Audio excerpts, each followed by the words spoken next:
fans, welcome to the show this week. We got a good one for you. I am with Kyle Smith. I am always hanging out with, not always. I'm ruining the show right now. We just started. Kyle you West. are struggling today, man. Yeah, man. It's a long day at work. I'm with Kyle West as per usual. What's up, dude? Hey, guys. How's it going? I'm ready to talk Vikings football. I like it. Yeah. And Adam Carlson. For all you guys that hate just the Kyle and Kyle show, he's here to make sure we say between the lines. I'm going to keep everything in line here. I don't know what happens when I'm gone, but you guys are like thumbs down magnets. We can't have that, man. We can't have it. Yeah, we got to encourage everyone, even though I don't like doing it. Well, I want to thank everyone for last week. We had 18 thumbs up on our YouTube channel, on a decent-sized amount of viewers as well, too. So if you guys listen to the show and you like it, tell us so. Hit that thumbs up button. We enjoy the positivity from all of the fans. And it was a short week, which was pretty nice, too, to get listeners there after that short of a delay. So pretty cool. We love feedback in general. We got us a skull in the chat from Art. Skull right on back to you, sir. What's up, Art? That's right. This week, episode number 316, Livin, Vida, Iloka. That's right. We stole it. Don't care. Stole it from Twitter. The Daily Norseman. I'll give you the shout out. Thank you, Daily Norseman. Awesome. We're stealing that one because we've got Bengals news that is now Vikings news. We're going to talk about the game with the Seahawks yesterday. We got a bunch of cool stuff to talk about this week, man. It's a pretty jam-packed show, seeing as how we just did one earlier in the week. So, skull to Sean Reynolds, who's with us. Oh, we got skulls all over the place. Yeah, we like that. And just because I haven't done one in a while, there's a bold statement this week. Ooh. Yeah. I like all of that. Well, let's jump right in, guys. So this week, quick hits. Let's talk about the game against the Jaguars, preseason week 2. A Vikings linebacker, Antoine Williams, was fined $20,000 for his hit on Jaguars quarterback Cody Kessler during the preseason week 2 matchup against the Jaguars. He's going to attempt to appeal the NFL's decision, fine to him for him on the play. This sucks, man, because for a preseason hit. This preseason rule, man. This new rule and all that's going into it. This made national media. Now, you guys know the Minneapolis Miracle, the inevitable ass whipping that came the next week after. There's only random times when the Minnesota Vikings are in the national media news, and everyone that I saw online was super upset about this hit. Didn't look like there was intent to hurt a quarterback. I think there was a good brace from Williams putting his knee down to the ground, but the NFL's taking this serious. And just to add on to this as a note from earlier this week, they're not changing any of the verbiage in the playbook. This has been decided on because they know it's a national topic.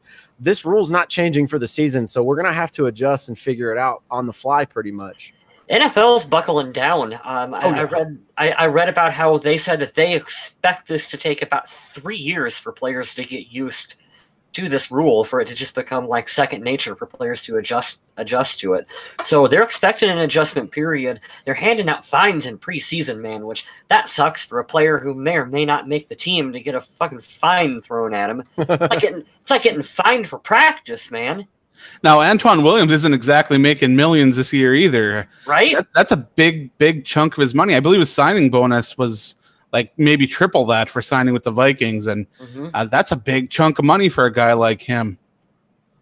I hope the appeals process goes through for him, and I hope he's able to get the fine overturned or chopped down or something here. Well, what I'm hoping that the league automatically looked at that as a fine due to the penalty. And now they can look at it on an individual play-by-play basis to see that, yeah, he didn't intentionally slam the player to the ground. He did kind of lead with his head off to the side, so it wouldn't be a big hit like that. His knee did hit. He tried to turn his body.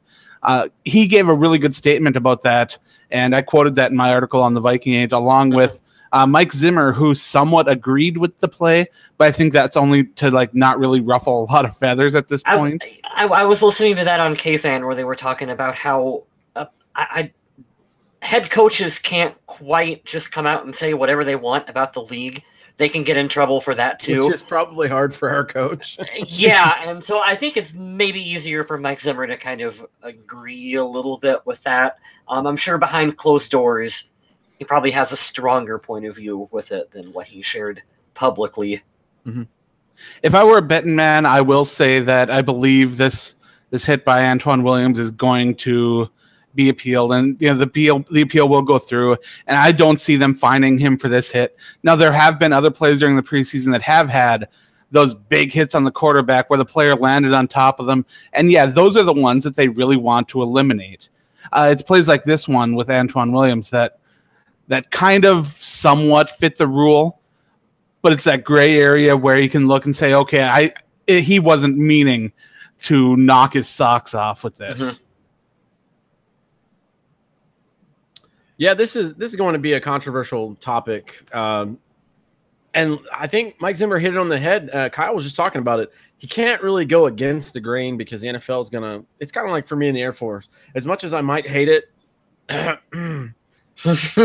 can't say it out loud. So – you're not going to bash your employer. That's not going to go over well in any job. But he made a good point. He said it, if you guys didn't hear last week, talking about the rule because of this hit. He said there's going to be pivotal moments. They're going to change games. And inevitably, it might get people fired. And it will. Like I said earlier, to tap on this, the NFL came out clearly and said, because there's a lot of upset people because social media gets the information out so fast. They said, hey, look, we're not changing the verbiage on this. We're not going to back down and look like we don't know what we're doing. We're just going to tell you to deal with it and figure it out. So it's going to be rough. Pretty much. I give a shout out to Charlie Evans, who was with us in the chat. Oh, nice.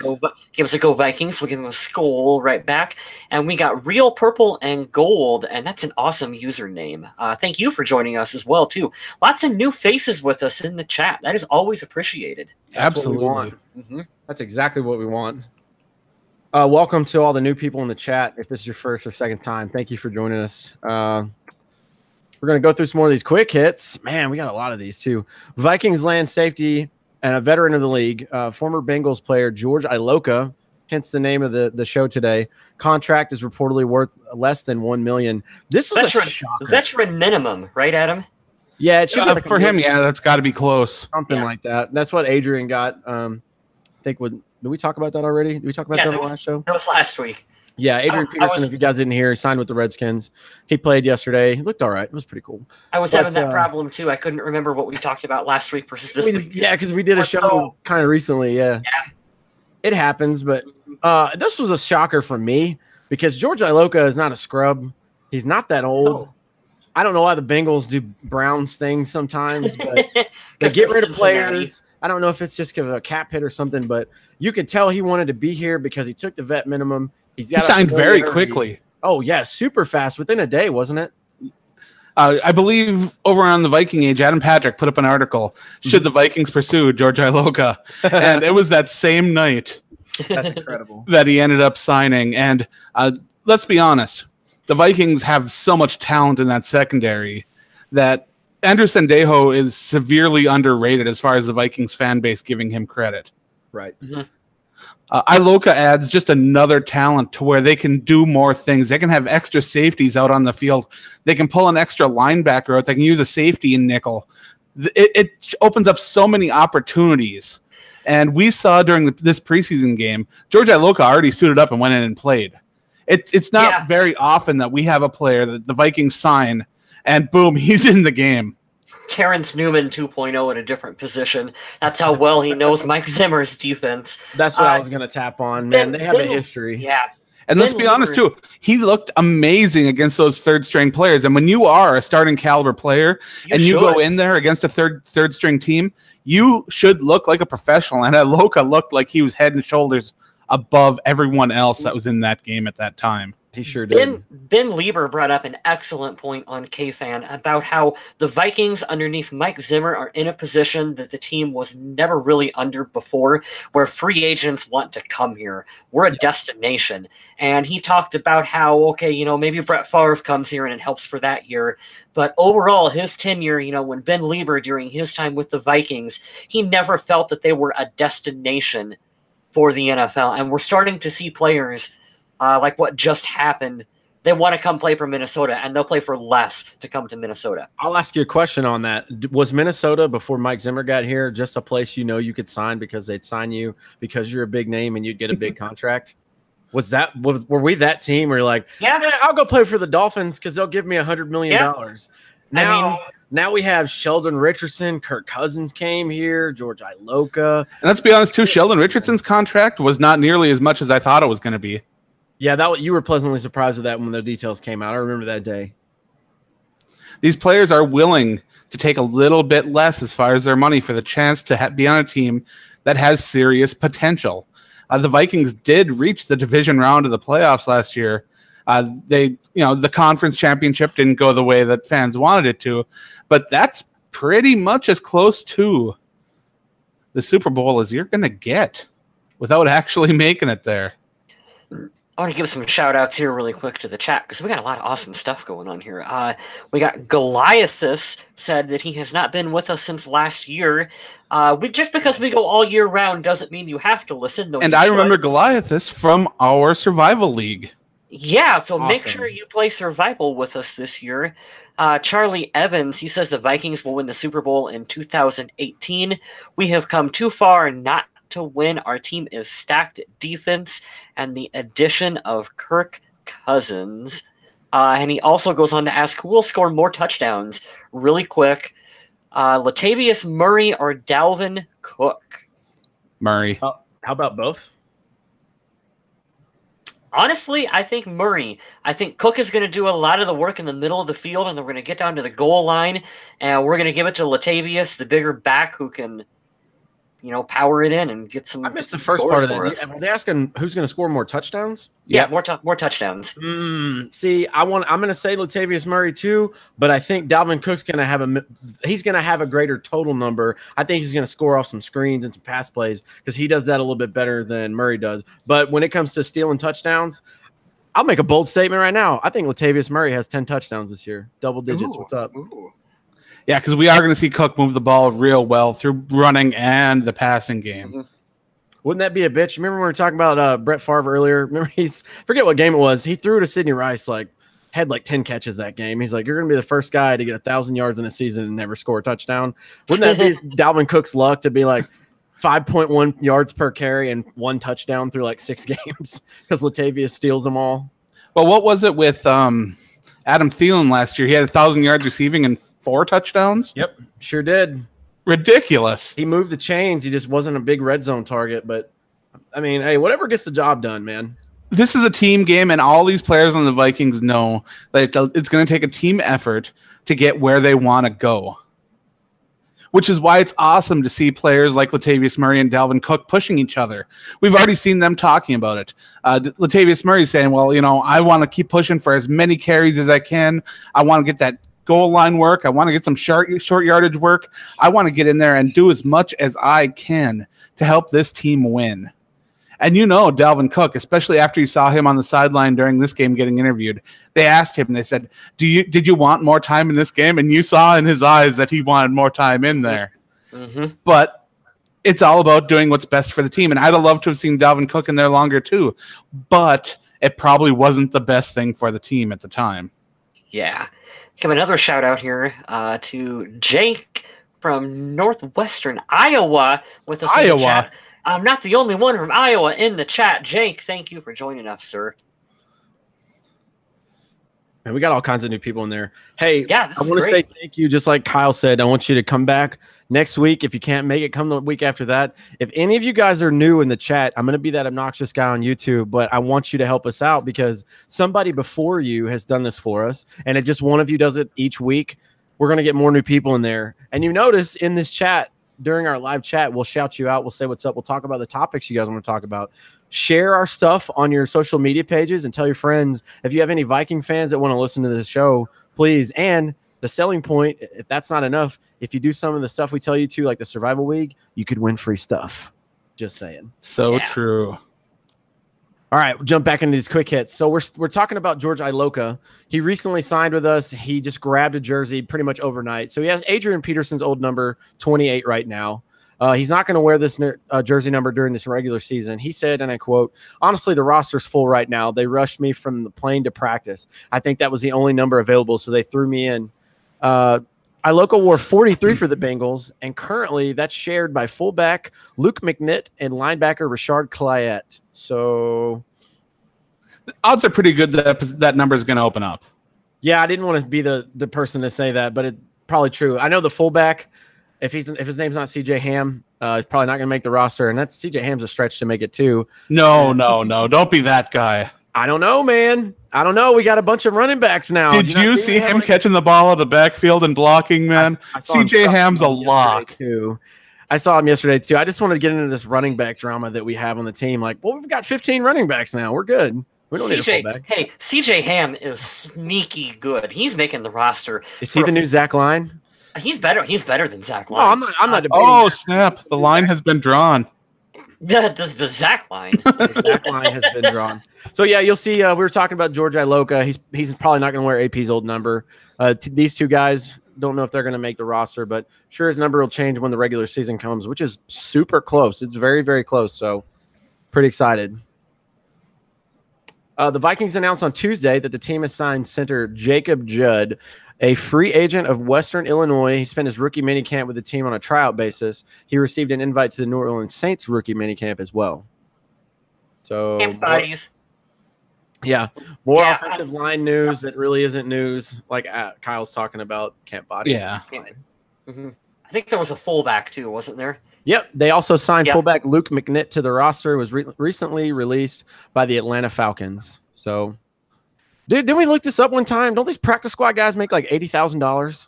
Like every time they jump between rosters or something? Don't they get a signing bonus? That's like their salary. So if they spend it, I don't know how long practice squad players spend. A lot of these guys depend on those practice squad signings to keep their career going, to keep their equipment, keep their gym memberships, to keep everything just rolling.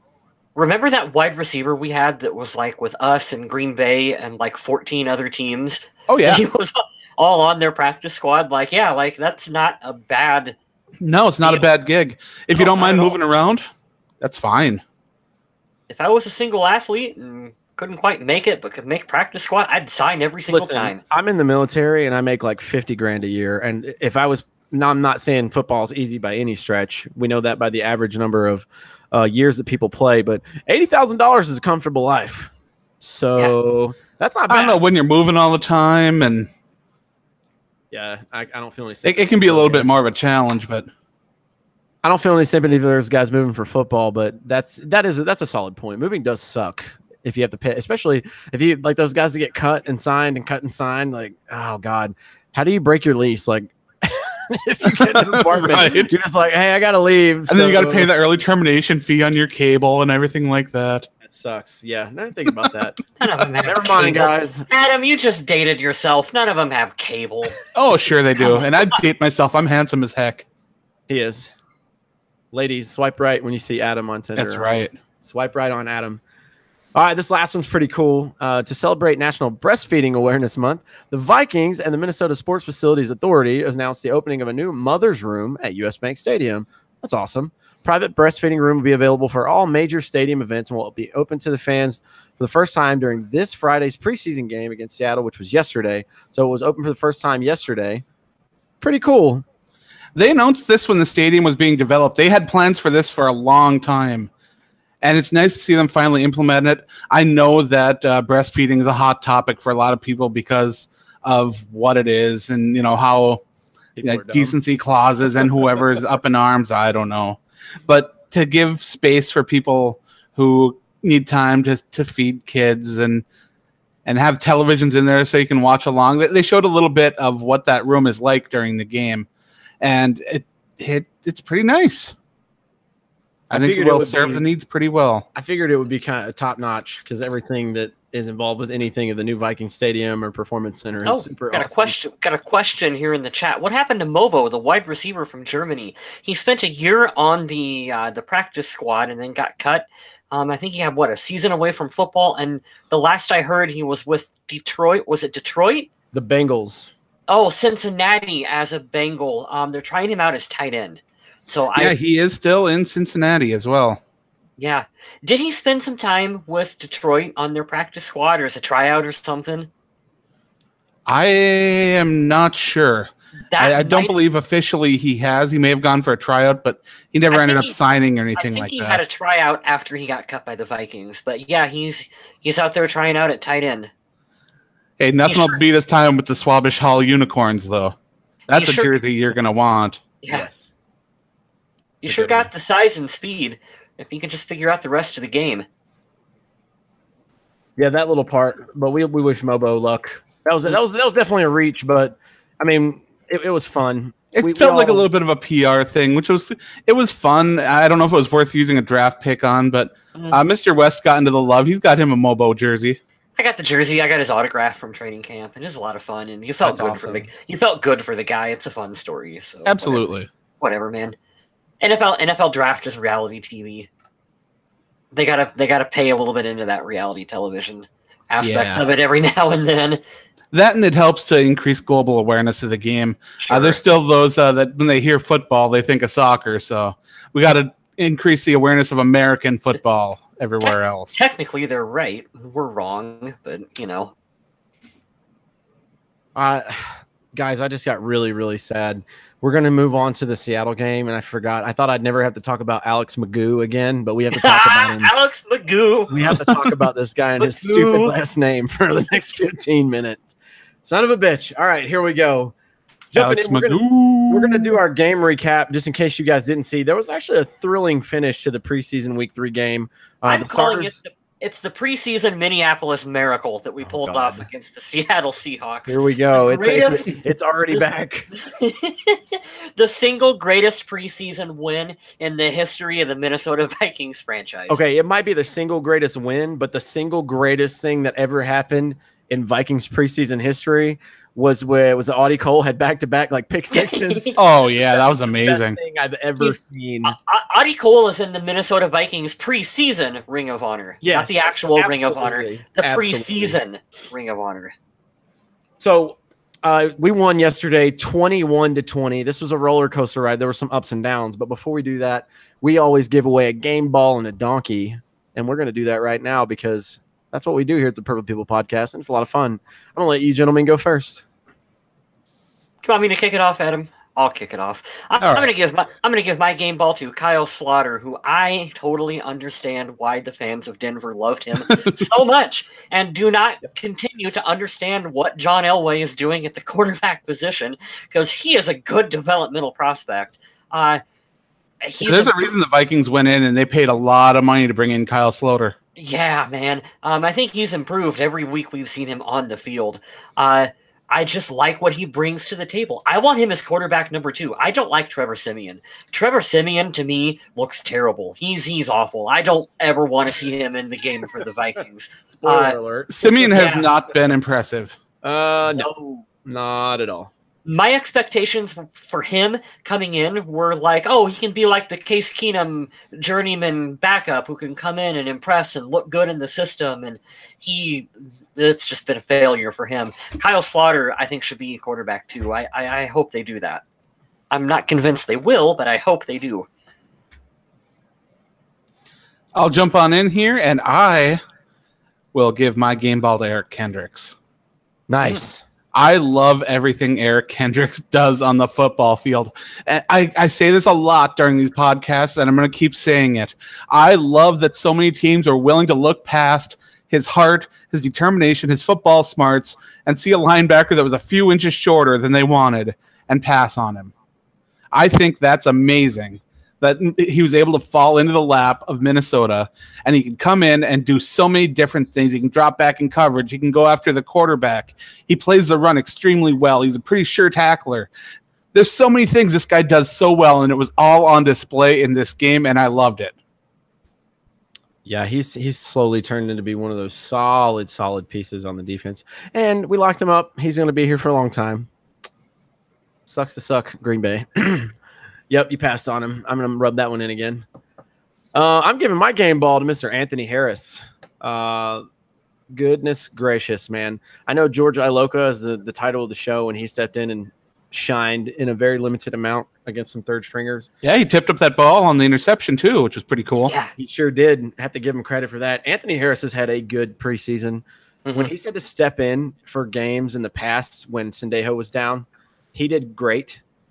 Yesterday, I'm just going to read some of the stuff from the stat board because I like this guy so much, and being stationed in Virginia, I've kind of been a homer for him a little bit. But looking at Anthony Harris, 3 solo tackles, 1 sack, a tackle for loss, pass defended, quarterback hit, and he had an interception yesterday for 22 yards.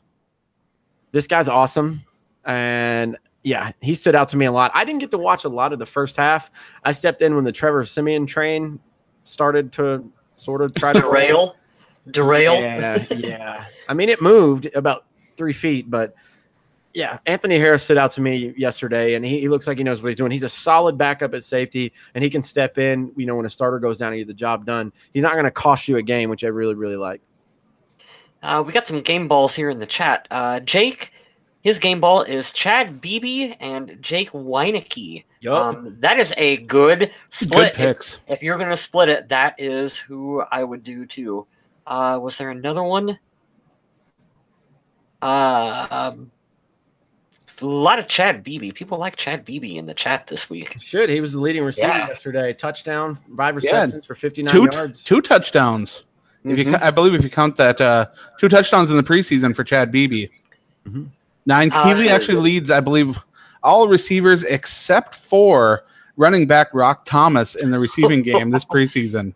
That's pretty awesome. Sergio Marone and Jake both said that their donkey for this week is the kicker. Ooh. I'm not surprised that everybody's pissed off at the kicker. I did not pick the kicker because I knew someone in here was going to do that, whether it be the chat or one of us three. I expected Mr. Smith to pick the kicker, actually. No. You know what? I'm going with Kendall Wright, who is a veteran who has not really done anything. We talked earlier about how veterans who've got experience in the league, you come in, you stick them with 2s and 3s, they should shine. They should look like starters. That's what I expected from him, and I have not seen that. I don't think he's going to make the roster. What has he done to make the roster? I don't see anything. Damn, you don't think he's going to make the roster at all? Nope, not going to do it. Right. Just like last year, we had the who was the defensive player from Chicago, Will Sutton. Yeah. And there was another veteran that we brought in that everyone was like, oh, they're locks to make the roster because veteran, blah, blah, blah. Whatever. Mike Zimmer don't give a shit about that. You gotta produce on the field. And I haven't seen Kendall Wright produce anything for the Vikings. So why would he make the roster? Give me Chad Beebe. Even if Chad Beebe is not active on game days, not part of that 53, you give me him on the roster over top of Kendall Wright doing absolutely nothing. That's what I'm going to do. That's what I'm going to pick. Fair enough. If Kyle Can't blame you one bit there. Mm-hmm.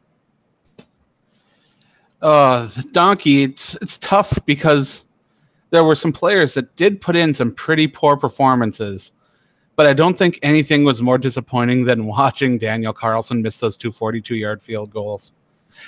You really wanted to see him connect to show that the team made a good decision and to watch him pound through these field goals. The good thing is that he did make, I believe, an extra point. Yes. Which, thank goodness that it wasn't a complete blanking. But hopefully this is just some preseason shakes to get out. A little bit of jitters, a little bit of, I don't know what to call it, but whatever it is, I want it out of here. I'm a big fan of Daniel Carlson. He's got an amazing leg. He showed that off on his kickoffs too. He was impressive there, but it was those field goals. You can't be a Vikings kicker and not be consistent enough to nail a couple of those kicks home, especially when Kai Forbath was so almost he was so accurate on field goals and he struggled so much on extra points. I mean, it's a little bit of a transition to see that flip. But I do hope that this is just a temporary setback for Daniel Carlson. I think he's too confident of a player to let this be a long-term detrimental thing to his mental health. But I also want to be a little bit concerned because of the history of the Minnesota Vikings kickers. And I don't know how to feel about this. I did not like that Mike Zimmer kind of punished Daniel Carlson by having the team go for 2 after those 2 missed field goals. I didn't like that. I'd have liked to have seen the kicker get another chance to get a little more confidence back. And I know that I'm a little bit odd in that respect, that I wanted to see that a little differently.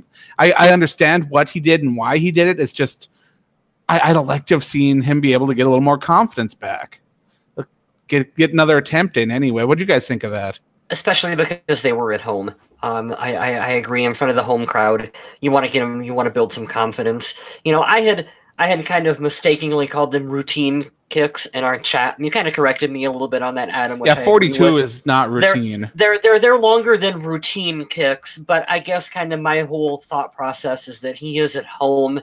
He should be comfortable. I feel like you should have at least made one of those two. I would have really liked to have seen. I do think that he's still young and growing, and I think he'll be fine. I hope he's fine. Maybe I'm just talking. Maybe all I know is that he doesn't look like Sebastian Janikowski out there. Well, not a lot of people look like Bass. So he's probably a Hall of Fame kicker. So, like Ollie Atkins says in the chat, he'll get his confidence back next week. I'm not worried yet. Yeah, I'm pumping the brakes on the total concern yet. Am I aware of what's going on? Yeah, I don't like what's happening, but I'm not ready to panic quite yet. When he starts missing in regular and season. Adler Noir says, was a punishment or a chance to practice? Mike Zimmer himself said that he told Daniel Carlson that if he wasn't going to make those field goals, he wasn't going to have him kick. I don't know. I mean, I don't like that, but it's kind of yeah. Mike Zimmer doesn't like special teams, does he? I don't even know what to say about Mike Zimmer and what he might like. I feel like anything that brings him joy, he's not going to tell anybody anyways. He's very Bill Belichick about that kind of stuff. Mm-hmm. Yeah, this is just one bad kicking game. I'll get over it until that kicking game is one that's a little bit more important. Yeah. Jake brings up a valid point in the chat. He's like, social media made it seem like that our season was lost already. It is just preseason. I hate everyone in the Vikings community that just armchair GMs it and just, this guy sucks. We told you it was bad, blah, blah, blah. Go back, drink your beer, go back to your mom's basement and shut up. Nobody cares that what you think about it, and it's not going to affect anybody else. And I certainly hope these players don't care and don't read this stuff, because if anybody does one thing wrong, they just get annihilated by the anonymous badass on the computer. Like, whatever. He had a bad. Like Kyle Sloter throwing in front of the line of scrimmage. Yeah, we had that in the chat earlier between the three of us, or the four of us today. Yeah, I thought that was funny. People are gonna punk players and they don't even know the rules. Like, do you know how much of an asshole you look like because you don't know the rule yourself, and you called the player out on the rule that you don't know? How embarrassing is that? This is just talking about that tweet from Sloter. It's exactly what we're talking about, man. Good God, man. I hate people. That's the title of this show. I hate everyone. God. Turns out that the players that are paid to know the rules of the game that they do for a living know them better than rules. They know them better than I do, sitting at home, who has never played in the National Football League. Overreaction Monday is a real thing. Yeah.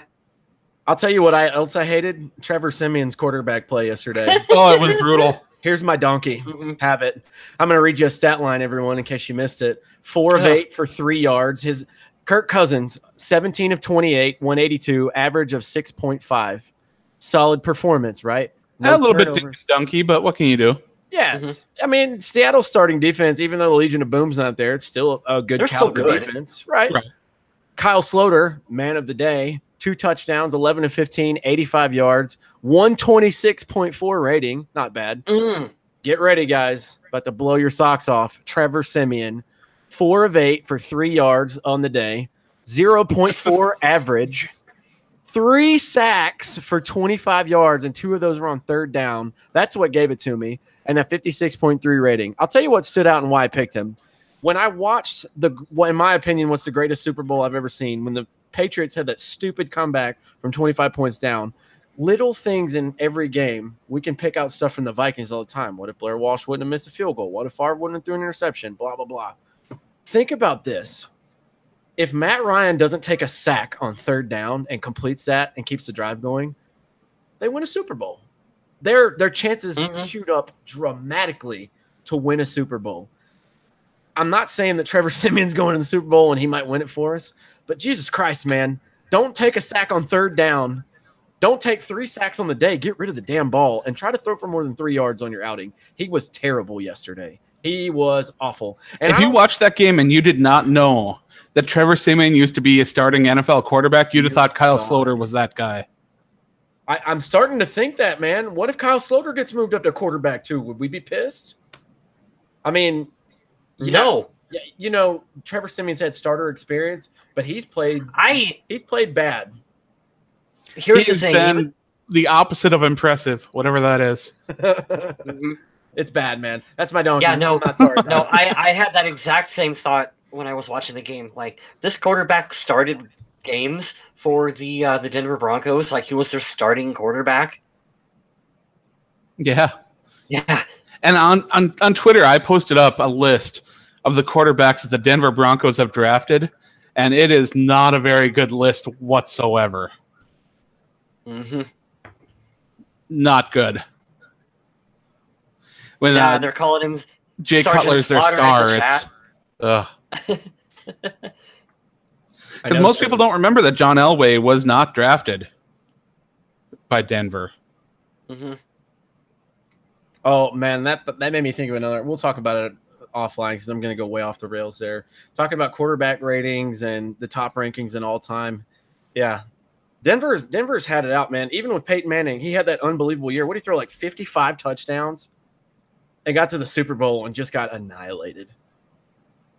And then he wins the Super Bowl playing the worst statistical season of his career with his spaghetti noodle of an arm. I don't know, man. They've whiffed on a lot of quarterbacks, man. Paxton Lynch hasn't been good. No. Ted Killigan, he's all right for a backup, but Tim Tebow had a couple games. Yeah, he had a handful of good games, and then that experiment was over. So if you guys think we're the worst team at drafting quarterbacks, I mean, there's some other bad teams out there. We could have went and spent the 7th pick on Josh Allen. Hey, at least the Vikings, have had Dante Culpepper and Fran Tarkenton. Yeah. You look at their list and you're like, wow. Really? That's what it comes down to.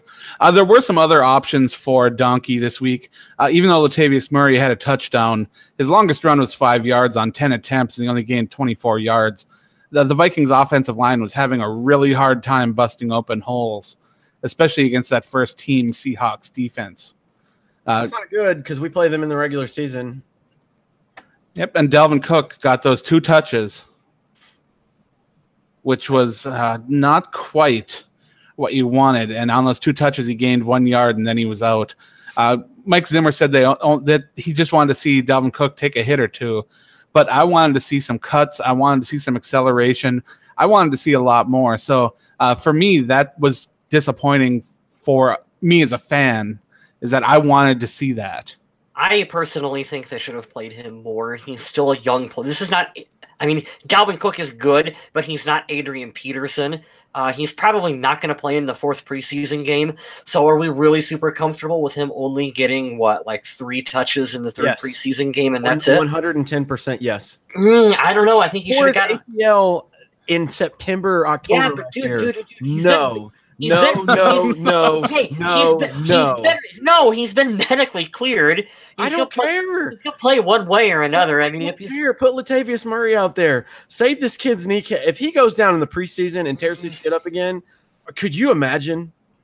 No, absolutely not. At least tear it in the regular season, for God's sake. I'm not saying play him, the full quarter, full half or whatever. But they could have brought him out for another series. Nope, because I would have liked to have seen another series. This is the rant that I should go on for another show. The preseason just needs to be freaking dealt and gone anyways. Colleges don't do it. Freaking high school teams don't do it. If you want to do some joint practices for a couple of weeks, by all means. How many players got injured a week ago in the Jaguars game for us? College teams don't have exhibition games? Do they have exhibition games? I don't know. Do they? That's what I'm asking. I don't watch college football. I mean, I don't know, but it's just exhibition. They don't have a preseason like we do, and it's not a month long. For what? If you're not going to ask 18-year-olds to do it, why the hell are you going to ask these grown men to do it? They don't need it. I mean, that's a valid practice. That's the stupidest thing to me ever is you have this long preseason where you're going to risk people getting injured, and then the quality of the game is crap when all these star players get hurt, and then they don't have enough time to practice anymore. Like watching the Packers without Aaron Rodgers. Oh, that was regular season, Adam. Oh, that was brutal. Yeah, well, Brett Hundley happened. Oh, good God. That's what I'm talking about, man. Like, Jake Z in the chat said, my thoughts are he'll get put in bit by bit while Latavius Murray moves more and more and more. And yeah, that's, I bet, what they're going to want to do. Dalvin Cook will get the start, but we're going to see a lot of Latavius Murray. And as Dalvin Cook keeps getting more confident, we see some more flashes from him, yeah, we could see a lot more of that coming in and happening. But for now, I think that teams have to be a little fearful because Latavius Murray is a very quality backup running back. He runs really well. He's a downhill runner.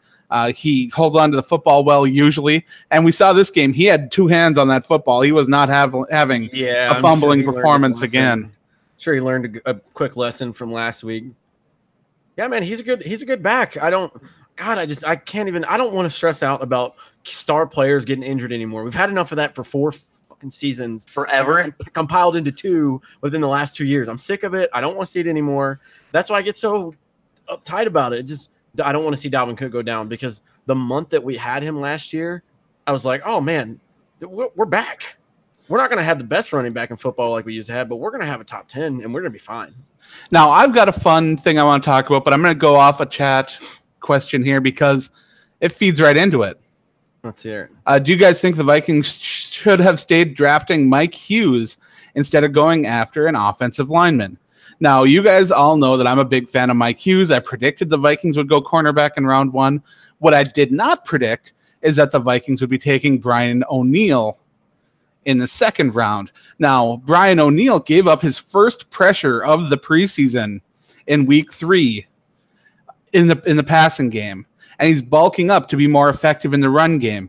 Yes, Brian O'Neill's going to take a season to get to where he really needs to be, but do not sleep on Brian O'Neill. He might not be able to be the contributor you really want him to be this year, but he is a long-term answer that I believe will be able to step in and take over almost any spot on the offensive line when he is ready. So, yes, I'm a firm believer that the Vikings made the right decision in that first round, taking Mike Hughes, who was the obvious, in my opinion, best player on the board. What's Brian O'Neill's average position that he plays that he played the most time at? In college, he played left tackle. Okay. I could see right now the Vikings are, according to what I've been reading, they want him to bulk up to play right tackle. I was going to ask if he's going to switch. That was my next question. And I've written an article. I've wrote a couple articles too about players changing up their diets. Rashad Hill trying to lose some weight to be a little bit more agile for left tackle.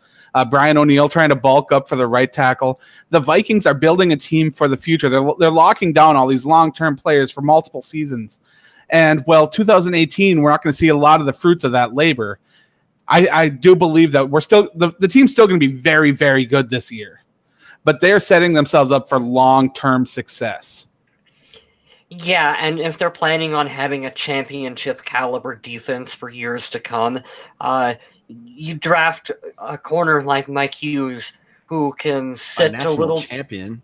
Yeah, who can sit a little bit and develop because he doesn't have to immediately get thrust into a starting role on this team. I mean, that's how you get Legion of Boom style defense like what they had in Seattle. That's how you get our version of that here in Minnesota, is by having players that you can just constantly reload with. You take your time. You let Everson Griffin develop. He becomes a stud. You take your time. You let Danielle Hunter develop. He becomes a stud. When we drafted Danielle Hunter, did anyone think he would be in the spot that he's in now? I didn't predict that. You know what's great? We're going to have a sweep across the board. You want to know what my position on this is? Absolutely. Would I have loved Will Hernandez from here in El Paso, from the University of Texas, El Paso? Sure. It's a big, beefy lineman. Cool. We need a guard. Why not? Here's why I say we went with the right. Adam said it earlier. Best player available. Great athlete. Smart football guy. Great. Guess this. I got 2 words for you of why we're doing it. Trey Waynes. Everybody wants to bitch and moan and complain about, well, Trey Waynes sucks and Mackenzie Alexander's trash. Terrence Newman's old. What are you going to do if you hate all those people? Is Xavier Rhodes going to play both positions at corner? You're welcome. And next year we're going to see Terrence Newman retire. He's going to be gone. Yes. Absolutely. I don't want it to happen. I love watching him on the football field, but this is going to be his last year. Mackenzie Alexander still learning. I really love his play. I think that he is going to be a Viking for a long time. And now with Mike Hughes coming in, learning with the entire team, as well as the veteran leadership of Terrence Newman, I'm excited to see this future. And even if they could sneak a guy like Holton Hill onto the roster or onto the practice squad, could be a lot of fun.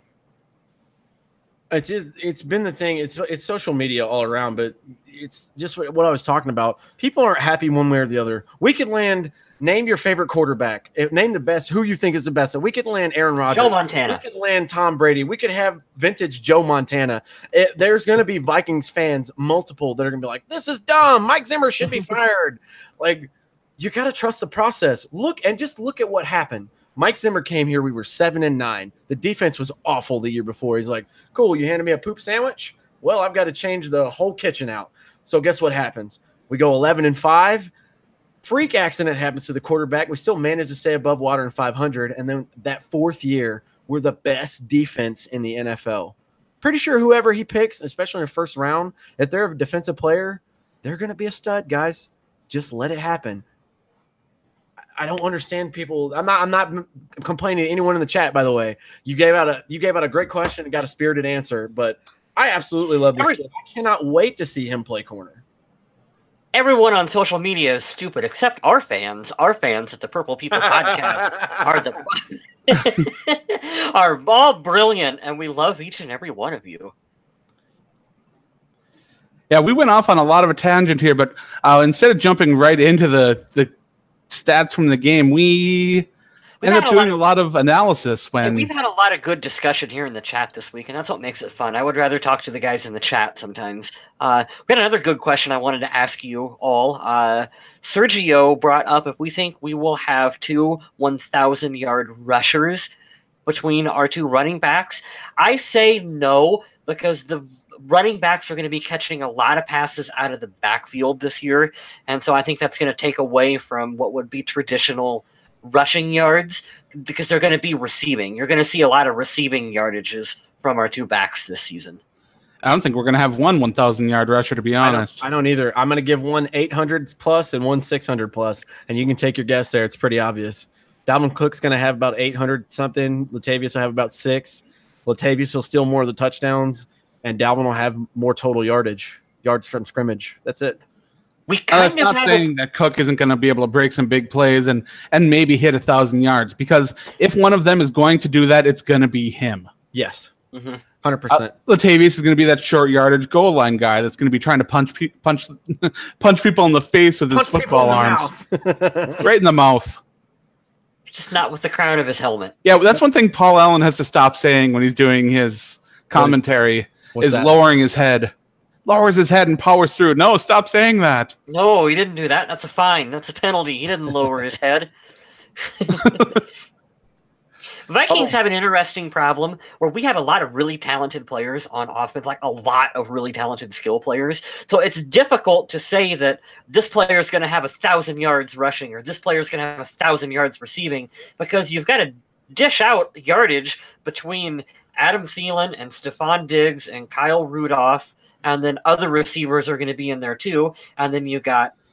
Well, let's be honest. At this point, we can all agree that Stephon Diggs is Kirk Cousins' favorite target of the preseason, at least. I talked about this all day at work today. He might be over-targeting Diggs a little bit right now. Here's what I said too, and I want to get this because I asked the guys in the chat, just for in our chat between Dorian, Kyle, and Adam and myself, and I'll ask the people that are listening live right now. So I don't think that I took advantage of my dad in fantasy football because I'm not a dick like that. Nah, you did. I had Juju Smith-Schuster. My dad goes, "I'll give you Adam Thielen for DeAndre Hopkins." And I was like, absolutely not. Well, cool. Who do you want? And I said, you know what? I'll give you Juju Smith-Schuster. And my dad goes, well, Thielen's a number 1 and Juju's a number 2. He's not going to catch a bunch of balls with Brown there. And I said this, and I talked about it all day at work because I've seen nothing but the Cousins to Diggs connection so far. I said, yeah, Adam Thielen's a number 1 right now until Diggs takes over because he's Kirk Cousins' favorite target. It's true. I'm just saying that I don't know what it was yesterday. I don't remember if he turned to his left or his right and made that catch yesterday on the sideline. Oh, that back shoulder throw? That was nice. God, that was a beautiful catch. Great throw, too. Let's talk about something else here, though, for a second, because we're talking about the favorite targets of Kirk Cousins, and we actually saw Kirk Cousins targeting Laquan Treadwell in this game, and Treadwell made things happen. I'm so mad I can't put on that guy this yards week. After a catch for Laquan Treadwell, ladies and gentlemen. And he made a smart play and got out of bounds to stop the clock when it needed to happen. Treadwell running a nice route to get open. I was very happy by what I saw. I'm mad. I can't talk crap about him, so good for you, man. Yeah, we have the stat sheet up right here. If I go down to Minnesota receiving, Laquan Treadwell, 3 receptions of 3 targets, 44, and his longest was 27. So good for him, man. We have been really hard on Laquan Treadwell, but all three of us well deserved. All 3 of us really want him to succeed. Yes. I've been praising his blocking for a long time. I just wanted him to get to that point to where he was a more viable receiver, where he ran crisper routes, where he was able to get a little more separation. And I think now might be good. I'm not saying he's going to have 500 yards on the season, but all I want him to do is be a contributor and be able to pick up first downs when he's asked to. Hey, it's go 400 for 4 this year. I'll be happy with him. I don't even care be a red zone target. I don't even care what his receptions are. Just be a red zone target. Scores, put some points on the board. That's all I want. I want him to have 4 touchdowns, and I want him to at least get 400 receiving yards over the season. He got, what did he catch, 20 passes for 200 last year? He can do better than that. He'll get there.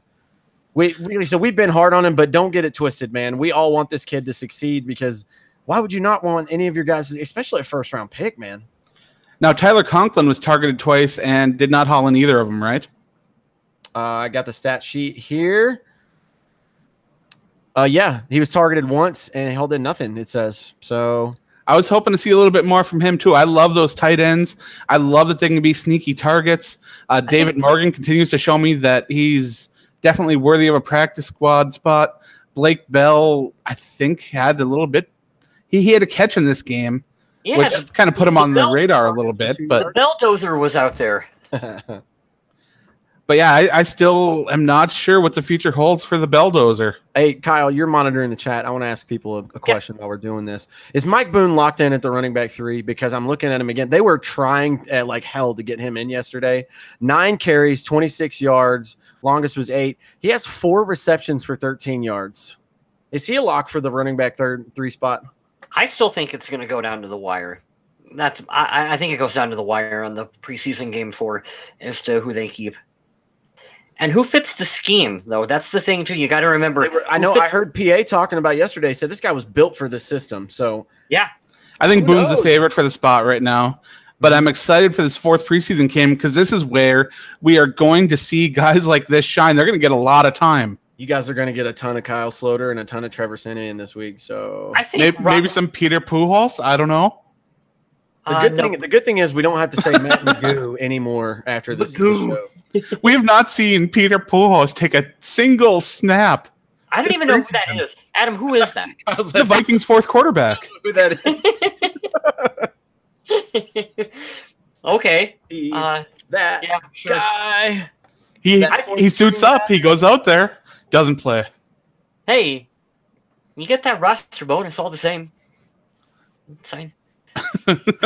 So let's do this and run through it real fast. We already talked about the passing. Kirk Cousins had a good outing. Kyle Sloter had a great outing. Trevor Siemian did not. Mike Boone led the rushing way, 9 carries, 26. Latavius Murray, 10 for 24 and a touchdown. Trevor Siemian, 1 for 3. Kirk Cousins, 1 for 2. Dalvin Cook, 2 for 1. Kobe McCrary, 1 for 2. 58 yards on the ground was a little bit, whatever. Receiving is where it was at yesterday. 270 receiving yards all total. I'll go through the highlights here. We have to start from the bottom up for this one, because Jake Weineke, 1 for 1, 2 targets, and it was a touchdown. I cannot believe he scored on that touchdown. He took a hit, and I thought it was going to be shut out. I thought it was short. Yeah. But he outstretched the ball, and I love that, and this is why I love these younger players, the guys that are younger and have social media. As soon as the Vikings photographers will put these out, they snatch them up and put them on their Instagram. It's an epic shot of him making the ball past the goal line. So shout out to Jake Weineke. Chad Beebe, man of the day yesterday. 5 receptions for 59 yards, 6 targets. Stephon Diggs, 4 for 51. Quan Treadwell, we already talked about, 3 for 44. Latavius Murray, 3 for 32. CJ Ham was in there. Adam Thielen and Mike Boone both caught 4 passes, 6 targets. And there's a lot of receiving going on yesterday. That was really awesome, especially between a quarterback who had 3 yards. So yeah, the team really slowed down offensively when Trevor Siemian was in the game. Just pure doo-doo. I'm going through the stat sheet. Minnesota fumbles. Trevor Siemian 1. It's fumble. Sorry. Switching over to defense, Ben Gedeon led the way. 6 total tackles. Eric Kendricks, Holton Hill, Tashawn Bauer, and Jaron Kearse with 4. Anthony Harris, Xavier Rhodes, Anthony Barr, Craig James, Sheldon Richardson with 3, and the list goes down and on. There's a lot of quarterback hits yesterday, a couple passes defended. It's a good defensive outing for the most part, especially for a guy like Russell Wilson scrambling around. The fact that he didn't have a touchdown yesterday, it's pretty good. I was happy to see that. I'm not going to be happy during the regular season. That's my fantasy quarterback, so I hope he throws all the touchdowns, except in December when we play them. We went over the interceptions. Anthony Harris had one. He took it back for 22 yards. Kick returns. Holton Hill, Craig James, and Jeff Bidette had him a crack at it. 30 yards for Hill, 22 for James, 18 for Bidette. Punt returns, Chad Beebe and Marcus Sherrills. Chad Beebe with a 34-yard punt return. Hello. Yeah. Daniel Carlson, 0 for 2 of field goals. He made 1 extra point. Not his best day. Don't want to talk about it. Just don't want to talk about it.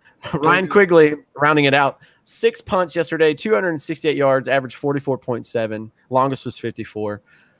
Sneaky good punter. I like him. For those in the chat that are discussing Mike Boone's injury, according to CBS Sports here, Boone bruised his right knee during the game on a play that didn't really look like it had a ton of impact, but he ended up leaving the game. But it says that he feels fine, but it'll be monitored throughout the week. So I don't see him missing that 4th preseason game unless he's really in pain. Do you guys think Adrian Peterson will break 1,000 yards with the Washington Redskins? From Charlie Evans in the chat. I do not. If he stays healthy, he will probably still not break 1,000 yards, but I think he will have a good season for the Redskins if he can stay healthy. I just randomly opened my phone while we're on here because I do that because I'm unprofessional. And one of my buddies from back home, this is controversial. This will piss a lot of people off. Alex Smith and Case Keenum will throw for more yards than Kirk Cousins this year. Combined? Okay. Yeah, maybe combined. No, absolutely not. Washington's a dumpster fire, and I don't know of anybody on the offensive side of Denver minus Case Keenum. Yeah, I'm waiting to see what kind of split Adrian Peterson gets in Washington before I kind of make a lot of comments as far as the kind of yardage he's going to end up on the season. So far, we've seen Adrian Peterson in 1 preseason game, which is a statement I don't think I've ever made. Nope. Veteran minimum and played in preseason. Hey, somebody served him up some humble pie and he ate it. So good. Charlie Evans not a fan of whoever texted you. Yeah, I don't get. I mean, I'm from the East Coast. These are not Viking fans like myself, but Case Keenum's never thrown for more than he did last year ever in his career. So I'm not going to say that. I like Case. Don't get me wrong. Whatever, man. I'm not going to get worked up about that. I think that was a stupid statement. I just wanted to get your guys' thoughts on that. I don't. Yeah, your buddy is not making friends in the chat. I wanted to make a bold statement this week, you guys. Go for it. I think it's bold statement time. Yes, I do. So we were talking about George Iloka this week. Came in, stepped in, immediately was like, hey, I'm going to make a big play and help something cool happen, help the turnover happen. Guys, I don't think we're keeping 5 safeties on this roster. They were talking about it during the game yesterday. Anderson Dejo, Harrison Smith, George Iloka, I think they're all but locks. I don't think you sign a guy like that immediately when he's within 24 hours of being released. I don't think you sign that person if he's not going to come on and stay on the team. I think Jaron Kearse is gone, guys. I think Anthony Harris is a better player. I don't know about special teams. He's a solid special teams player. I think Jaron's a good gunner. I think he's a great special teams dude, but I don't think he's ready.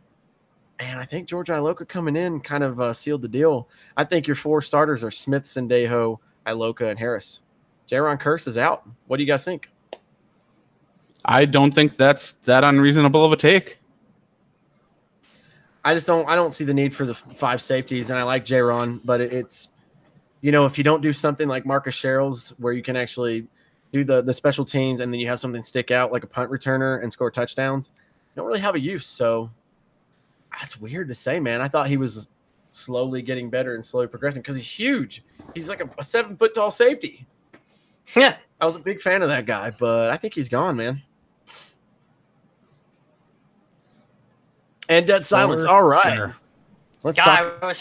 No. We can keep going. I was just reading in the chat. Everyone is pretty much agreeing with you on your bold take. So we also see, normally I'd have no problem with the team keeping 5 safeties, but you're going to have a situation where you're going to want to try to find an extra running back. If you can squeeze him in, that's cool. Or an extra wide receiver.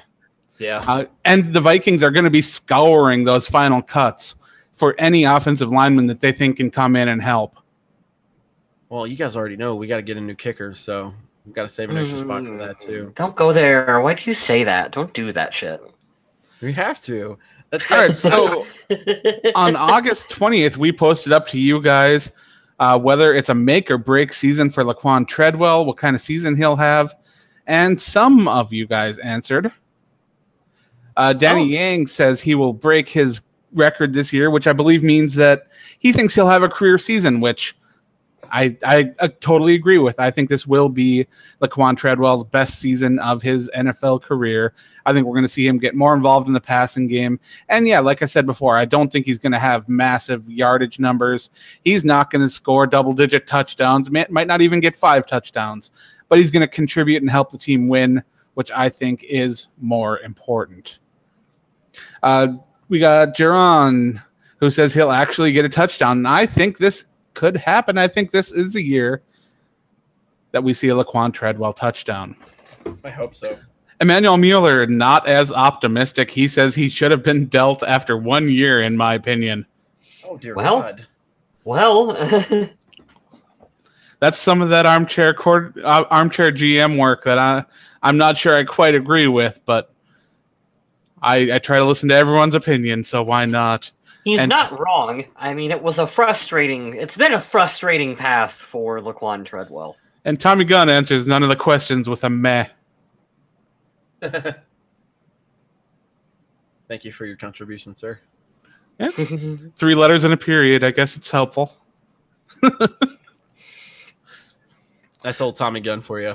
But that's all we got from you guys about Laquan Treadwell. We talked quite a bit about him this show, and I think this week it was good because we got to be a little bit more optimistic. I'm hoping to see a little bit more Treadwell, maybe with the first team in the 4th preseason game. That'd be kind of cool. I think so. I think you got to do it. Yeah, him and Trevor Siemian lighten it up. Oh, dear God. I had you guys excited for a minute. Oh. You mean Kyle Slaughter? Yes. Why is his name not pronounced Slaughter?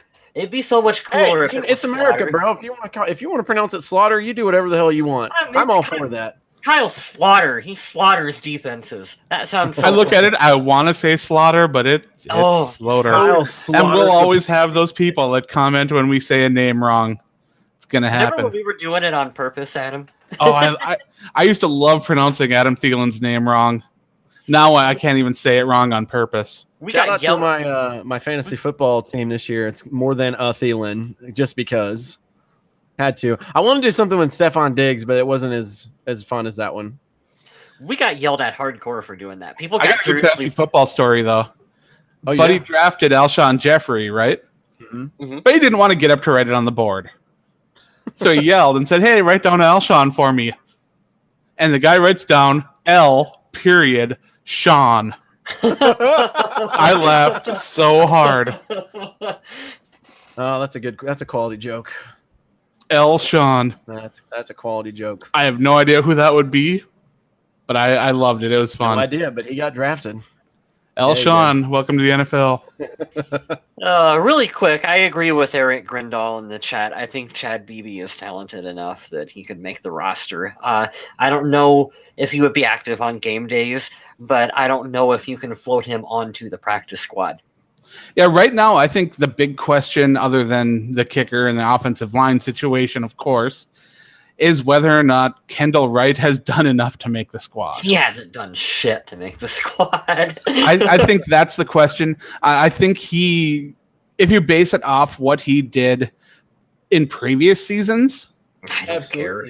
I think that you can see reasons why you should be interested in him. But with players on the team that are showing some potential and showing a little bit of fire, it's hard to pass up those younger, homegrown guys in favor of Wright, who hasn't really flashed. I joked about it in the chat, but I'm serious. BB looks like one of those receivers that you would never hear of, and then the Patriots put him in like week 7, and he goes off for crazy amounts of receiving yardage, and everyone's like, you got to pick him up in fantasy. Well, like, Chris Hogan's their number one. I mean, come on. Yeah. Yeah, I was just going to make that comment. I'm glad you did. A freaking lacrosse player that didn't play college football over here scoring touchdowns in the Super Bowl. It's like, what? I swear Tom Brady can make anyone look fantastic. I'm just going to sprinkle some Belichick on it and call it a win. That's all Here it is. Here is the best comment I've ever seen in the chat. It's from Adder Noir, who said, cut 7 feet curse, add 4 foot BB, save 3 feet worth of cap space. Wow. Hey, I love that so much. You a clap right there. Not bad. Paul Allen was talking about that yesterday. I got on and watched the second half while I was making dinner, and he's like, well, he's 5'10". His route running has to be precise. Like, that's awesome, man. Good comment. Yeah. God, that's good. That's a good way to end the show. Absolutely. It sure is. Now, I do want to thank everyone for tuning in once again. We got quite a few thumbs up, which I enjoy seeing, and our live viewer numbers are really good. We got people that are tuning in a lot on iTunes, Stitcher, and PodOMatic as well. So thank you to you wherever you're listening. It's great to see. I do want to encourage you and all your Vikings friends, make sure to tell them to sign up for the Survival League this year because we are going to be giving away those prizes. I do already have a couple nice things lined up, and I haven't even gotten started yet, to be honest. So make sure to get that done. You guys plug your stuff, please. Well, since you asked so nicely, I'll do that right now. I'm in a Metallica tribute band in El Paso, Texas. If you're in the area, shoot me a message. Come see us play live. We are called Disposable Inc. We play lots of things, to include the Black Album in full, stuff from Ride the Lightning, the new album Hardwired to Self-Destruct, Master of Puppets, Death Magnetic, and more. And Spice World? Soon to come. Oh, I like it. Yeah. Nothing to plug, Mr. West? Just a second. I can't talk and type at the same time. Why not? Come on. Because I can't do it. I'm not capable of doing that. Don't do that to me, Adam. I've never heard you be more sincere when you were pouring out honesty on a podcast. You're like, I can't talk and type at the same time. You just had a breakthrough. Yeah. What do? I do stupid stuff, too. I have another podcast, if anyone wants to listen to me talk about movies. It is called Shut Up, I Like This, where we talk about film, and we talk about movies because we like movies. We don't like to shit all over things just because the internet says you should hate it. We want Ghost Shark. Where's Ghost Shark? Ghost Shark is coming soon. This week, you can check us out on Facebook and on YouTube and every other podcast platform as well, too. Just look up Shut Up, I Like This. We are talking about Doom. You remember that movie that The Rock did based on the video game? Hey, there's an extended cut, and guess what? It's actually not that bad. You can go back and watch it, and it's kind of entertaining. I will take your word for that, sir. You should watch it, Adam, or you should listen to us talk about it. I think I'll wait for Ghost Shark. I want to be on that show. I want to find something we both like to watch, and we can talk about it. We will get you on. We'll definitely get you on. Then I can say, guess what, guys? Shut up, I like this. Go listen. Now, we are getting some questions in the chat here. Are we going to be doing the Discord thing again during games? We're really hoping to. No, we're not doing it because you asked. We're not going to do it. We're doing it as soon as I remember the password. Are these weekend podcasts going to be a regular thing? Sadly, no. We're going to be moving back to either Tuesday or Monday after the games. And I think that too much time will pass until the weekend after a game where I don't think people will be really interested in hearing about it anymore. So yeah, weekend podcasts aren't really going to happen anymore. Sorry, man. If the game's on a Sunday, we want to try to maybe have it on like a Monday evening. It sounds like Shut Up, I Don't Hate This. Sometimes that's the case, I guess. You know, that is the case as well, too. I hate that I'm not as funny as you guys. I do. I'm so jealous. And it's a genius humor. Yeah, no, what Adam was saying for you guys that asked that, we want to do my goal, and I know these guys are somewhere in the same area, maybe not this precise, but within 48 hours or less after a game, we really want to talk about it because the information's fresh. You know, what's the point of us talking about the Jacksonville game this weekend when the other game just happened. You know what I mean? So we try to aim for 1 to 2 days after the game has happened. You get the best conversation out of us when we're either excited or frustrated about something that the Vikings have done. Seriously, that's when it's the best podcast. Yeah, you give us too much time to settle down, and it's not good. You need us all riled up. Yeah, and we can't go Sunday night. At least I can't usually, because I'm usually committed to my other job of working on keeping track of everything with The Walking Dead going on and Fear the Walking Dead. So that's usually a bad time for me, which is why we aim for Monday or Tuesday. He doesn't love us. We're just a side piece. The Walking Dead has his heart. I do love my zombie games. But make sure, do not play The Walking Dead, Our World, the augmented reality game. Don't play that in your school. Leave your phone at home. Because after what I just saw on Yahoo and wrote up on Undead Walking, that's a headache you just want to avoid.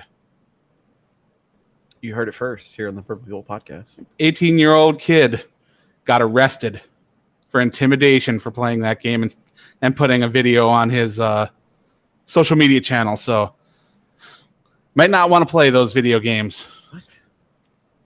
Why? I don't know. Intimidation was the charge. I hate. This is the I Hate People podcast. I hate everyone. I don't know what that. Let the man play his video games in peace. Jesus. But we're once again getting off topic, and you guys plugged your stuff, so I'll plug Undead Walking and The Walking Dead. Watch that stuff. I will also plug The Viking Age, which download the app. It's a lot of fun. You can get notifications right away. You can comment. I'm trying to get a little bit more involved even on the Facebook page. I know I can be a little quiet there sometimes, so I'm trying to share some more photos, videos, and stuff like that, as well as interact with the people that are commenting, because I just enjoy being a Vikings fan and talking to other Vikings fans. So thank you so much for doing that. Also on the podcast page, we love that a lot. Guys, I forgot to plug this, and we can jump in because we were talking about social media. Purple People Podcast is now on Instagram. Oh, yes, we are. I was their first follower. I didn't know that. I got a recommendation on my personal account. It's like, you should follow this page. And I was like, you know what? I'm one of the admins. You're damn right I should follow that page. So have we posted anything yet? No, we haven't. It's going to say Skull Vikings is the name. Purple People Podcast. We're not putting a lot of pressure on Kyle, but we will call him out publicly, so I'm going to be a hypocrite. Whenever he gives us some pictures, we'll go ahead and throw some on there. Anything that we steal from other places, obviously we'll give him the credit, tag him in, and all that stuff. But trying to branch out to you guys and give you some fun stuff to talk about. And we can kind of personalize it ourselves, too. I'll throw my dog here that everybody loves. I'll throw him in a Vikings, shirt or something and post it on there. But we are now on Instagram, and it's easy to remember. It's Purple People Podcast. You can't miss it. And our picture is the Everson Griffin after the Teddy Bridgewater touchdown at the Jets game, because I said, why not? That's hilarious, and we're going to use it. So find us on Instagram because we're there now.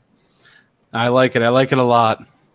Thanks again to everyone joining us in the chat, and we should be back. Actually, when is the Vikings' last preseason game? Which day of the week is that on? Stall for me, and I'll find out. I don't know. They keep changing it. I thought the game was on Saturday, and then it ended up being It feels like it's been moving up a day each week. August 30th, Thursday at 6 p.m. my time, so 8 p.m. Eastern. And, yeah, it's going to be this Thursday coming up. So, nice. They'll get a little break. So maybe we will have another weekend show. Yeah, this might be a Friday, Saturday show. I don't know. Yeah, just check out our Facebook page. We'll keep you up to date. And I hate doing this because I know it's kind of annoying. But if you hit subscribe and then hit that bell, it'll give you the notifications when we go on. And if on your cell phone or mobile device or even your laptop, it'll let you know that we're live. Come check us out and hang out. Sometimes we are poor planners and we don't always get it. We just go live because that's how it works with getting all our schedules coordinated. It happens. Yeah, it's true. Yep. Damn true. Well, I want to thank everyone for joining us this week, and we'll be back next week to talk about the Vikings' final preseason game against the Tennessee Titans, where we're going to see a lot of fun stuff. Ooh, we got first name, last name following us on Twitter. Thanks, first name, last name. We appreciate it. Like, share, subscribe, all Ian Atkins says, and yeah, you should totally do that. I like all of that. And I also like when you guys stay classy, Minnesota.